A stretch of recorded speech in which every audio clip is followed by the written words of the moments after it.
बहुत ही ध्यान से सुने इस बात को। डेविड नाम का एक इंसान बस के ऊपर चढ़ता है, कंडक्टर के पास जाता है और 100 रुपए की अपनी टिकट लेता है और बदले में ये जो कंडक्टर है उसे 400 रुपए वापस दे देता है। और जब डेविड अपनी सीट के ऊपर जाकर बैठता है तो उसे रियलाइजेशन होती है कि कंडक्टर से बहुत बड़ी गलती हो गई है, क्योंकि डेविड ने कंडक्टर को 100 रुपए दिए थे अपनी टिकट के लिए, लेकिन कंडक्टर को लगा है कि शायद डेविड ने 500 रुपए दिए हैं। और जैसे ही डेविड अपनी सीट के ऊपर बैठा हुआ है तो उसे पता है कि 400 रुपए मुझे एक्स्ट्रा मिल गए हैं कंडक्टर की तरफ से। तो वो सोचने लगता है कि ओह वेल, मैं इस 400 रुपए के साथ ये कर सकता हूँ, वो कर सकता हूँ, या इस मीटिंग में जा सकता हूँ, उस मीटिंग में जा सकता हूँ, बड़े काम मैं कर सकता हूँ। लेकिन फिर उसे रियलाइज होता है कि नहीं, ये धोखे का पैसा है, मैं इसे अपने पास नहीं रख सकता हूँ, ये गलती हुई है उस कंडक्टर से। तो डेविड उठता है अपनी सीट से, कंडक्टर के पास जाता है और उसे जाकर कहता है कि देखो भाई, आपसे एक गलती हुई है, मैंने आपको 500 नहीं 400 रुपए दिए थे, आपको लगा कि मैंने 500 दिए थे और वापस आपने 400 रुपए मुझे किए हैं। सो अपना जो 400 रुपए है उसे अपने पास रखिए। और कंडक्टर उसकी तरफ देखता है और हंसने लग जाता है और वो उसे कहता है डेविड को कि देखिए ब्रदर, मैं आपको बहुत लंबे समय से ऑनलाइन नेट के ऊपर, सोशल मीडिया के ऊपर सुन रहा था। मुझे पता है कि आप प्रचारक हैं, आप एक जगह से दूसरी जगह जाते हैं, मीटिंग्स करते हैं, मुझे पता है आपके बारे में। इसलिए मैंने आपको ये 400 रुपए ज्यादा दिए, ये देखने के लिए कि जो आप प्रचार कर रहे हैं, जो आप दावा करते हैं सच्चाई पर चलने का, क्या आपकी जिंदगी में वो सच्चाई है?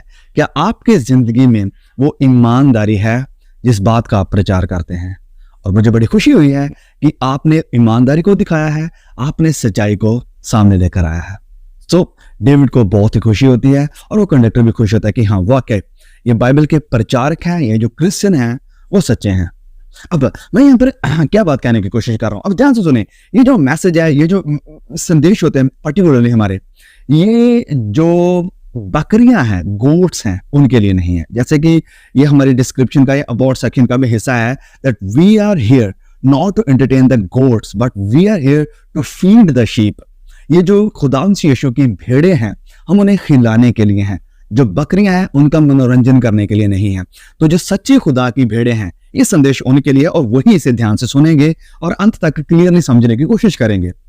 अब मैं जब वो पहली स्टोरी आपको बताई, उससे मैं ये कहने की कोशिश कर रहा हूं that people do not read the Bible, they read you and me. जो लोग हैं हमारे आसपास के, हमारे समाज के, हमारे कॉलेज के, स्कूल के, हमारे एम्प्लॉय जो जिनके साथ हम काम काज करते हैं, वो सब लोग बाइबल को उठाकर नहीं पढ़ेंगे, वो हमारी जिंदगियों को पढ़ेंगे और देखेंगे कि हमारी जिंदगी क्या उस दावे के अकॉर्डिंग सच्ची है, जो दावा हम करते हैं, जो विश्वास हम करते हैं। ये जो बात मैं कर रहा हूं, इसकी कंसर्न संत पौलुस को भी थी। इसीलिए कुरिन्थियों के खत को लिखते हुए संत पौलुस कहते हैं, दूसरा कुरिन्थियों अध्याय 3 और इसके वचन 2 और 3 में। चलिए हम इस वचन को पढ़ते हैं, फिर आगे बढ़ेंगे। बहुत ही जरूरी बातें मैं आपके साथ शेयर करना चाहता हूं और ये हार्ट टू हार्ट बातें हैं, इसमें ज्यादा एडिटिंग, ज्यादा वो कुछ नहीं होगा। ये एक रियल टॉक मैं आपके साथ करना चाहता हूं, सो प्लीज ध्यान से सुने। दूसरा कुरिन्थियों अध्याय 3 वचन 2 से लेकर मैं पढ़ूंगा। हमारी पत्री तुम हो। संत पौलुस कुरिन्थियों के चर्च को कह रहे हैं कि हमारा जो लेटर है, जो खत है, जो पत्री है, वो तुम लोग हो, यानी हमारी बाइबल तुम हो। आगे लिखा है, जो हमारे हृदयों पर लिखी हुई है और उसे सब मनुष्य पहचानते और पढ़ते हैं।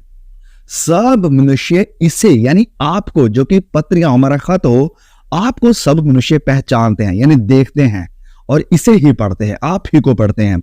वचन 3, ये प्रकट है कि तुम मसीह की पत्री हो, कि तुम मसीह की पत्री यानी खत, यानी सुसमाचार, यानी लेटर, यानी गॉस्पल हो, जिसको हमने सेवकों के सम्मान लिखा, और जो स्याही से नहीं परंतु जीवते परमेश्वर के आत्मा से। आप लोग स्याही से नहीं लिखे गए हैं, आपको लिखा गया है पवित्र आत्मा की सामर्थ के द्वारा। पवित्र आत्मा आपको लिख रहा है, पवित्र आत्मा आपको मोल्ड कर रहा है, पवित्र आत्मा आपको शेप दे रहा है, पवित्र आत्मा आपको भर रहा है, पवित्र आत्मा आपको श्रृंगार रहा है, इसे लोग देखेंगे। ओके, तो ये वचन कह रहा है आगे, पत्थर की पट्टियों पर नहीं परंतु हृदय की मांस रूपी पट्टियों पर लिखी है। तुम ऐसा खत हो, ऐसी पत्री हो जो हृदयों के ऊपर लिखी गई है। तुम्हारे हृदयों के ऊपर पवित्र आत्मा अपनी स्याही से लिख रहा है। तो जैसे मैंने कहा कि ये जो कॉन्सेप्ट है कि आपको लोग पढ़ेंगे, बाइबल को नहीं पढ़ेंगे, ये हमारा ही नहीं है, ये बाइबल का कॉन्सेप्ट है। संत पौलुस इस बात को ड्रॉ करने की कोशिश कर रहे हैं। अब हम मसीहों को करना क्या है? अगर आप एक सच्चे विश्वासी, मैं बात कर रहा हूँ सच्चे विश्वासी की, फेक नहीं, जो लोगों के पीछे, इंसानों के पीछे, डिनोमिनेशंस के पीछे, या पॉपुलैरिटी के पीछे, या फेम के पीछे, या पैसे के पीछे भाग रहे हैं।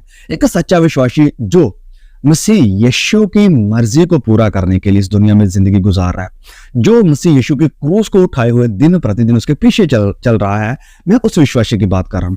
अगर आप एक सच्चे विश्वासी हैं तो आपके जिंदगी के कुछ प्रिंसिपल्स होंगे, कुछ सिद्धांत होंगे जिनके अकॉर्डिंग आप इस दुनिया में रहते हुए अपनी जिंदगी को गुजारेंगे। और वो प्रिंसिपल्स कहां से आएंगे, वो सिद्धांत हमें कहां से मिलेंगे? वो मिलेंगे प्रभु यीशु मसीह की बातों से, वो मिलेंगे हमें पवित्र आत्मा की बातों से जो कि उसने वचनों में दी है हमें। ध्यान से सुने, ये बहुत ही जरूरी बातें हैं। हमें हमारी जिंदगी में कुछ प्रिंसिपल्स होने चाहिए। Must live a disciplined life, जो कि बहुत ही जरूरी है एक सच्चे विश्वासी के लिए। सुने, बहुत ही ध्यान से सुने। अगर आपके जिंदगी में कुछ पाप है, वो चाहे कोई भी पाप हो सकता है, ओके, हो सकता है आप पैसे का हेर फेर करते हैं, या 2 नंबर का पैसा बनाते हैं, लोगों से रिश्वत लेते हैं, तो ये सब चीजें आप जानते हैं गलत हैं।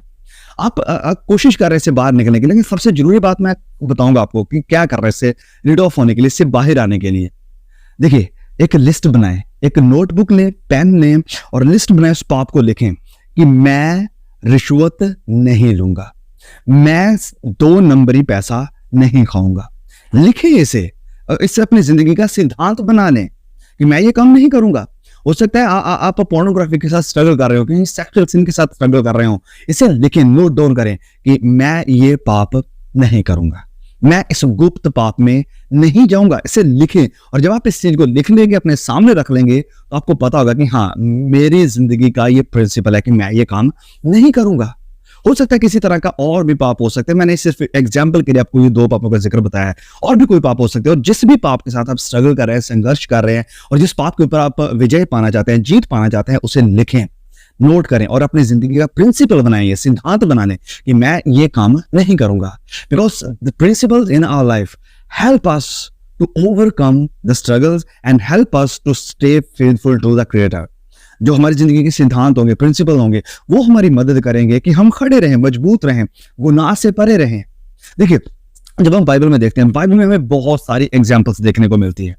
बाइबल में हमें बहुत सारी एग्जाम्पल्स देखने को मिलती है। जैसे फॉर एग्जाम्पल, मैं सबसे पहले आपके साथ बात करना चाहता हूँ दाऊद के विषय में।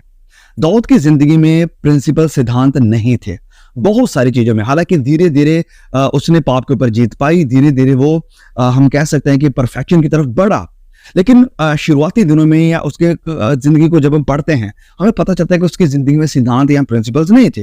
जैसे फॉर एग्जाम्पल, एक बहुत ही मशहूर इंसिडेंट जिसके बारे में आप सब लोग जानते होंगे, जो है कि जब इजराइल का युद्ध चल रहा है, एक बहुत ही भारी युद्ध चल रहा है, पूरी उसकी सेना, सेनापति, सब लोग युद्ध में हैं, बैटलफील्ड में हैं, लेकिन दाऊद फ्री वेला बैठा अपने घर की छत के ऊपर धूप सेक रहा है। और जब वो अपने घर की छत के ऊपर है, तो वो जो फ्री माइंड है, वो देखता है एक औरत को जिसका नाम बैतशेबा है। आप सब जानते हैं पूरी कहानी को। और जब वो उसे देखता है, तो उसकी जिंदगी में कोई प्रिंसिपल नहीं है कि अब मुझे ये काम नहीं करना है। वो बुलाता है अपने सेवकों को कि जाओ उसे लेकर आओ, पता करो कि वो कौन है। जब वो आती है, तो वो उसके साथ गलत संबंध बनाता है, जिसकी वजह से बाद में उस पाप को कवर अप करने के लिए, क्योंकि प्रिंसिपल नहीं है, अब उसकी जिंदगी में कोई सिद्धांत नहीं है, प्रिंसिपल नहीं है, तो गड़बड़ी आना शुरू हो गई है। अब उस पाप को कवर करने के लिए वो उसके हस्बैंड को युद्ध से वापस बुलवाता है। वो उसका एक सेनापति है, जिस इंसान की बीवी को उसने अपने घर बुलाया है, उस इंसान को बुलाता है कि जा अपने घर जा, क्योंकि वो नहीं चाहता कि उसका जो बच्चा हो उसका इल्जाम मेरे ऊपर है। वो चाहता था कि उसका हस्बैंड उसके घर जाए और इल्जाम उसी के ऊपर चला जाए कि हाँ, ये तो इसी का बेटा है। लेकिन वो जो उसका सेनापति है, यानी जो बैतशेबा का हस्बैंड था, वो दाऊद से ज्यादा प्रिंसिपल्ड इंसान था। उसके सिद्धांत कुछ ज्यादा मजबूत से, इवन दाऊद से भी बेहतर थे। वो कहता है कि जब सारे लोग युद्ध में हैं, हमारा इतना भयानक युद्ध चल रहा है, इतना गंभीर मुद्दा है, तो मैं कैसे युद्ध को छोड़कर, अपने लोगों को छोड़कर अपनी बीवी के साथ जाकर रहने लगूं? ये कैसे हो सकता है? मैं ये काम नहीं करूंगा। मैं पूरी कहानी को रिपीट नहीं कर रहा हूं, आप जानते हैं। इन चीजों से हम क्या सीख रहे हैं, वो ये है कि एक तरफ ये इंसान है बैतशेबा का पति, जो कि बड़ा ही प्रिंसिपल इंसान है, उसके जिंदगी में सिद्धांत है और वो इन सिद्धांतों के अकॉर्डिंग चल रहा है। एक तरफ ये दाऊद है, जिसकी जिंदगी में सिद्धांत नहीं है, जिसके कारण बड़ी बड़ी गड़बड़ी आती है। वो जो बेटा उससे पैदा होता है, वो मर जाता है। इन्हीं सब चीजों के कारण जो दाऊद है, उसे ये अवसर नहीं मिला कि वो खुदा का मंदिर बना सके। वो चाहता था मंदिर बनाना, लेकिन परमेश्वर ने उसे अलाउ नहीं किया। हाँ, ये सिर्फ एक पर्टिकुलर पाप नहीं था जिसकी वजह से ये हुआ, और भी कई रीजंस थे। मैं कहने की कोशिश ये कर रहा हूँ कि जब आपकी जिंदगी में सिद्धांत नहीं है, प्रिंसिपल्स नहीं है जिनके अकॉर्डिंग आपको जीना है कि मुझे ये काम नहीं करना, ये गलत है, असूलों के खिलाफ है, हमारे खुदा के खिलाफ है, तो आप गुनाह में गिरेंगे और उस गुनाह का नतीजा, कॉन्सिक्वेंस आपको भुगतना पड़ेगा। फिर एक और इंसान को हम बाइबल में देखते हैं, ओके, वो भी बहुत बड़ा फेमस है, और वो है सैमसन, शमशून। शमशून के बारे में आप अच्छी तरह से जानते हैं। शमशून भी एक ऐसा इंसान था जिसकी जिंदगी का कोई असूल नहीं था, उसके कोई सिद्धांत, कोई प्रिंसिपल नहीं थे। वो भी क्या करता था, उसने जहां पर कहीं भी लड़की देखी या कहीं भी मौका मिला से गलत काम करने का, उसने कर दिया। खुदा का वो चुना हुआ है, माँ की गर्भ से ही परमेश्वर ने उसे चुना है कि ये इजराइलियों के उद्धार का कारण बनेगा, ये फिलिस्तियों को खत्म करेगा, उन्हें हराएगा। लेकिन क्या है कि जो शमशून है उसकी जिंदगी में कोई असूल नहीं है, कोई प्रिंसिपल नहीं है, जिसके कारण क्या होता है, जिसके कारण जो शमशून है वो इन फिलिस्तियों के हाथों में लग जाता है, मर जाता है, खत्म हो जाता है वहीं पर। लेकिन परमेश्वर ने उसे इस जिंदगी के लिए नहीं बुलाया था। God had called him for the perfect and fulfilled life, जो कि वो फुलफिल्ड लाइफ कभी जी नहीं पाया अपनी इस जिंदगी में रहते हुए, कारण उससे पाप का नतीजा भुगतना पड़ा। कारण क्या था, असूल नहीं था कोई जिंदगी का। परमेश्वर ने कहा था कि तुम्हें अपनी जाति के बाहर किसी के साथ शादी नहीं करनी है, लेकिन ये इंसान यानी शमशून क्या कर रहा है, कोई फिलिस्ती औरत दिखती है वो उसके साथ शादी करने के लिए तैयार हो जाता है, कोई और वैश्या दिखती है तो उसके साथ चला जाता है। क्यों, जिंदगी में कोई असूल नहीं है। अब क्योंकि उसकी जिंदगी में कोई असूल नहीं थे, कोई प्रिंसिपल्स नहीं थे, इस कारण उसका नतीजा ये हुआ, उसकी आंखें निकाल दी गई हैं। वो जो एक बलवंत शूरवीर था, महान योद्धा खुदा ने होने के लिए बुलाया था, वो चक्कियां पीस रहा है, जेल में सड़ रहा है, और एट द एंड उसका अंत क्या हो रहा है, बहुत ही भयानक, वो खतरनाक एंड था। खुदा ने उसे इस चीज के लिए, उसकी जिंदगी में खुदा का ये प्लान, ये योजना नहीं थी। जो काम उसने किया कॉन्सिक्वेंस, उसका नतीजा भुगतना पड़ा, जो काम या पाप, जो गुनाह उसने किए, जो उसके असूलों के बाहर जिंदगी गुजार रहा था। ये दो इंसानों के एग्जांपल्स हमने देखी, दाऊद की और शमशून की, और भी बहुत सारे लोग हैं। वहीं पर कुछ ऐसे भी लोगों की एग्जांपल्स हमारे सामने हैं बाइबल से ही, जिनसे हमें सीखने को मिलता है, जिनके जिंदगी में प्रिंसिपल थे, जिनके जिंदगी में कुछ असूल थे। और उनके असूल क्या थे, जैसे फॉर एग्जांपल हम सबसे पहले देखते हैं यूसुफ, जो कि पुराने नियम की एक कैरेक्टर्स में से एक है, जिसके बारे में हम उत्पत्ति की किताब में पढ़ते हैं, जो कि याकूब का बेटा था। यूसुफ जो है, हम जानते हैं कि वो मिस्र में आ जाता है। मिस्र में वो बहुत ही अकेला है, वो, उसका कोई माँ बाप, कोई फैमिली मेंबर, कोई भी अपना उसके साथ वहां पर नहीं है। वो अकेला यंग जवान लड़का, हैंडसम लड़का वहां पर है। उसके ऊपर जब ये गुनाह का प्रलोभन आता है, पाप की परीक्षा आती है, तो वो क्या कहता है कि मैं अपने खुदा के खिलाफ कभी पाप नहीं करूंगा। इसे कहते हैं असूल, इसे कहते हैं प्रिंसिपल। मैं अपने खुदा के खिलाफ कभी पाप नहीं करूंगा। उसे सेक्सुअल पाप के लिए बुलाया जा रहा है, लेकिन वो कहता है कि ये मेरे खुदा के खिलाफ है, ये मेरे परमेश्वर के खिलाफ है। ये है असूल। उसने एक बाउंड्री बनाकर रखी है, और वो कहता है कि मैं इस बाउंड्री से बाहर कभी नहीं जाऊंगा। आपके जिंदगी में कौन सी बाउंड्रीज है? क्या आपने कोई बाउंड्रीज ड्रॉ करी अपनी जिंदगी में, भाई और बहनों? और उसका नतीजा क्या मिला? उसका नतीजा यूसुफ को ये मिला। यूसुफ को हम जानते हैं कि उसके ऊपर झूठे इल्जाम लगाकर उसे जेल में तो डाल दिया गया, लेकिन सच्चा खुदा उसके साथ है। वो उसकी वफादारी को जानता है, वो उसकी जिंदगी को जानता है, वो जानता है कि एक प्रिंसिपल लाइफ जी रहा है, वो जानता है कि एक डिसिप्लिन लाइफ जी रहा है। परमेश्वर से वहां से निकालते हैं, और हम जानते हैं कि वो मिस्र का पीएम बन जाता है। ओके, तो ये सब कुछ कैसे हुआ?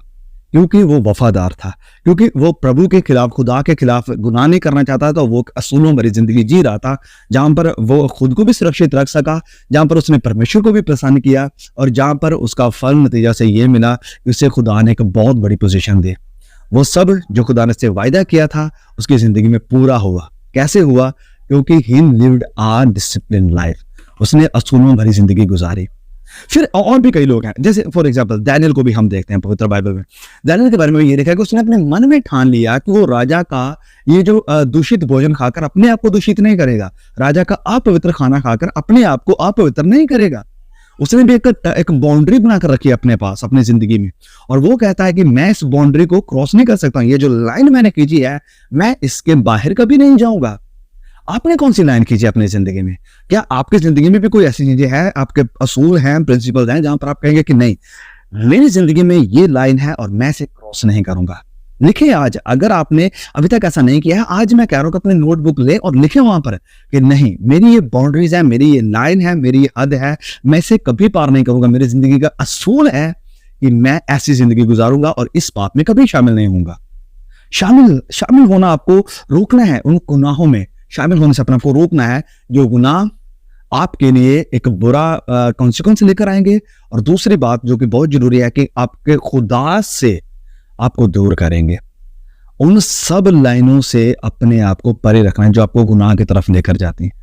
ड्रॉ करें बाउंड्रीज और असूल भरी जिंदगी गुजारें।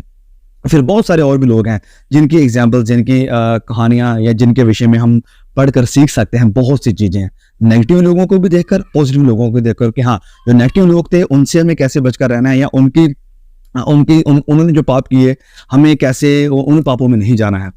जो पॉजिटिव लोग जैसे कि यूसुफ, डैनियल, उसके दोस्त, कैसे हमें उनकी तरह खड़े रहना है, उनकी तरह झुकना नहीं है, उनकी तरह पाप के साथ कंप्रोमाइज नहीं कर लेना है, वरन असूल भरी जिंदगी गुजारनी है। अब जो मैं बात कर रहा हूँ असूलों की, प्रिंसिपल्स की, या कमांडमेंट्स, आज्ञाओं को मानने की, खुदा की बात को मानने की, तो क्या ये गलत है? क्या ये हमें बांधने के लिए, हमें गुलाम बनाने के लिए? तो जवाब है बिल्कुल भी नहीं। ये खुदा की प्रिस्क्रिप्शन है। मतलब उसने हमें ये प्रिस्क्राइब किया। प्रिस्क्राइब मतलब जब हम किसी डॉक्टर के पास जाते हैं और डॉक्टर कहता है कि हे, तुम्हें ये प्रॉब्लम है।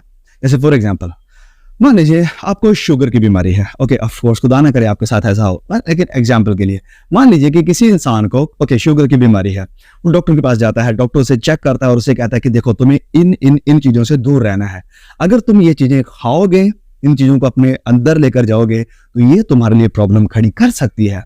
इस कारण अगर तुम लंबी जिंदगी जीना चाहते हो, शुगर से बचना चाहते हो, और शुगर के कारण फिर जब हार्ट अटैक आएंगे उनसे बचना चाहते हो, तो तुम्हें एक डिसिप्लिन लाइफ जीनी पड़ेगी। कई ऐसे खाने हैं जिनसे आपको दूर रहना पड़ेगा। अब जब ये डॉक्टर प्रिस्क्रिप्शन दे रहा है, ये बातें बता रहा है, तो क्या वो हमारे नुकसान के लिए? क्या वो हमें बांधना चाहता है? क्या वो हमें गुलाम बनाना चाहता है अपना?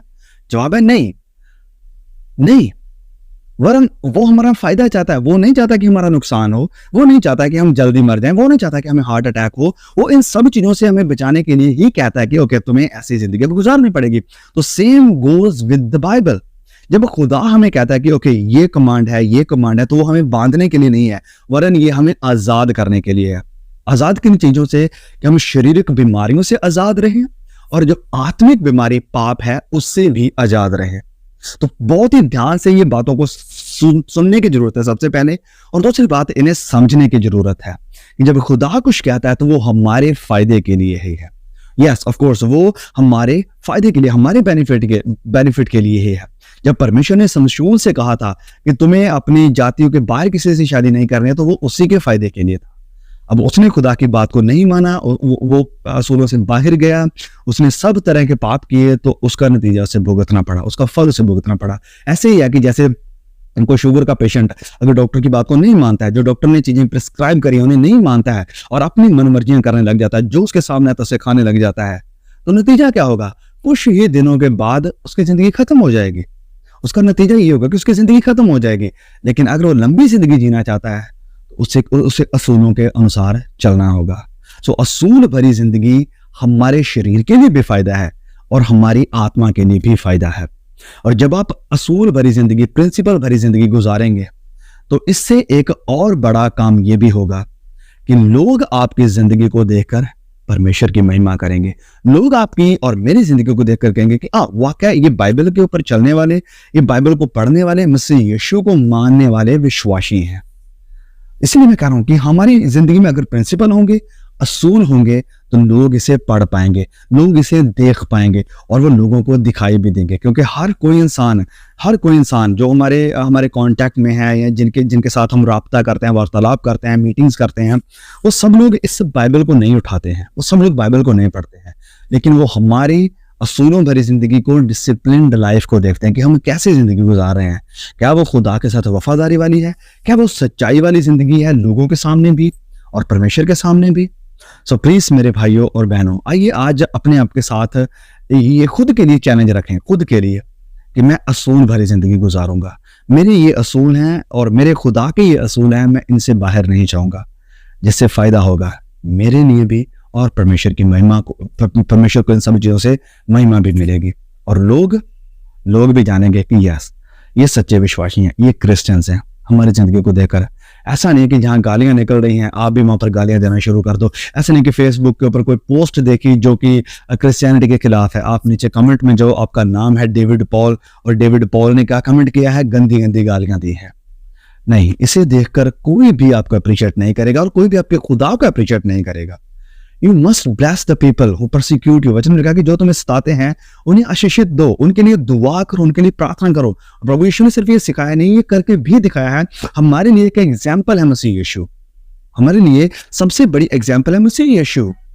जब वो असूलों भरी जिंदगी गुजार रहे हैं, जब हर बात में वो कहते हैं कि मैं अपनी मर्जी नहीं अपने भेजने वाले की मर्जी को पूरा करने के लिए आया हूं, तो ऐसा नहीं है कि प्रभु यीशु गुलाम थे। ऐसा नहीं है कि प्रभु यीशु आप बाद में कहीं कहते होंगे कि ओह वेल, ये कैसा पिंजरा है जहां पर मुझे कैद करके रखा है। नहीं, उसे पता है कि अगर मैं ऐसी जिंदगी गुजारूंगा तो इससे महिमा मिलेगी खुदा को, और इससे मुझे भी आने वाले फ्यूचर में महिमा मिलेगी।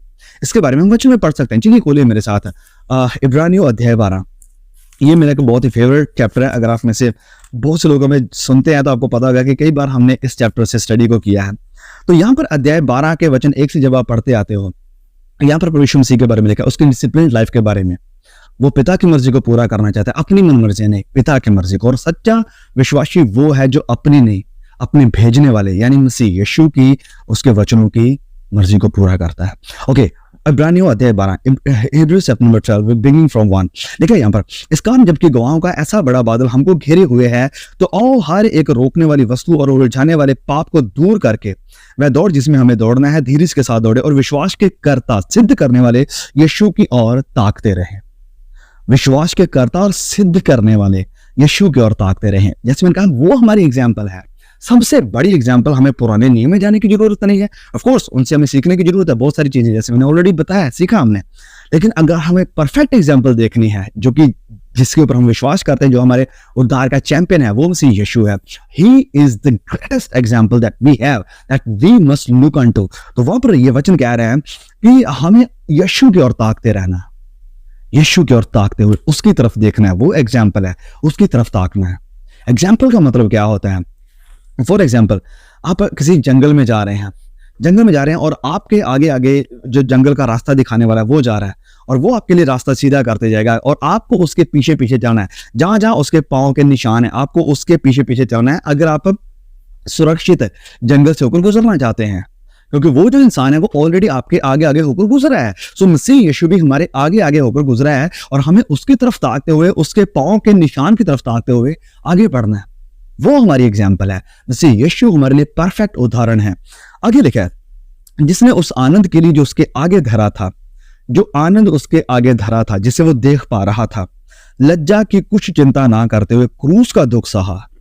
लज्जा जो उसके ऊपर आ रही थी, बेइज्जती, शर्मिंदगी, लानतें जो उसके ऊपर पड़ रही थी, इसकी कोई फिक्र उसने नहीं करी कि ये मेरे साथ क्या हो रहा है, ऐसा कैसे हो सकता है, पिता ये क्या कर रहा है, मेरे साथ ऐसा क्यों हो रहा है, मैंने तो आपकी मर्जी को पूरा किया। नहीं, उसे पता है कि ये जो दुख, ये जो लज्जा, ये जो बेइज्जती, शर्मिंदगी, ये जो क्रूस, ये जो दुख मेरे ऊपर आ रहा है, इसमें पिता की मर्जी है। इस मर्जी में होते हुए ही मुझे आनंद में प्रवेश करना है। He lived a disciplined life, असूल भरी जिंदगी खुदा मसीह यीशु ने गुजारी, पिता की मर्जी को पूरा किया। फिर आगे क्या लिखा है? ओके, लज्जा की कुछ चिंता ना करते हुए क्रूस का दुख सहा और परमेश्वर के सिंहासन की दाहिनी ओर जा बैठा।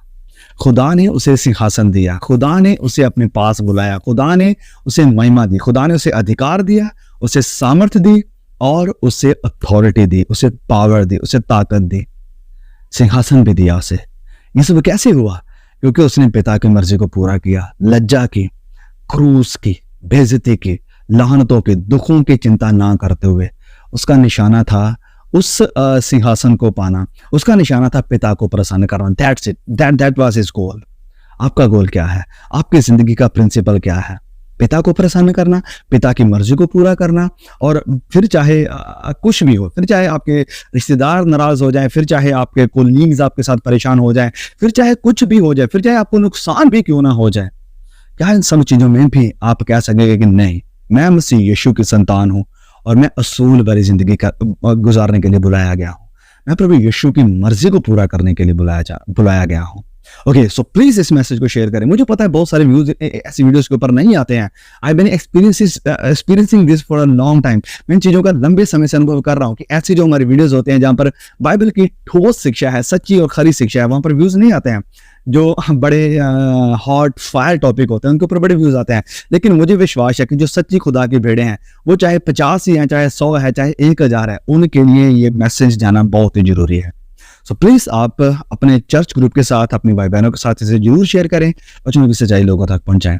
God bless you all, see you again, आमीन।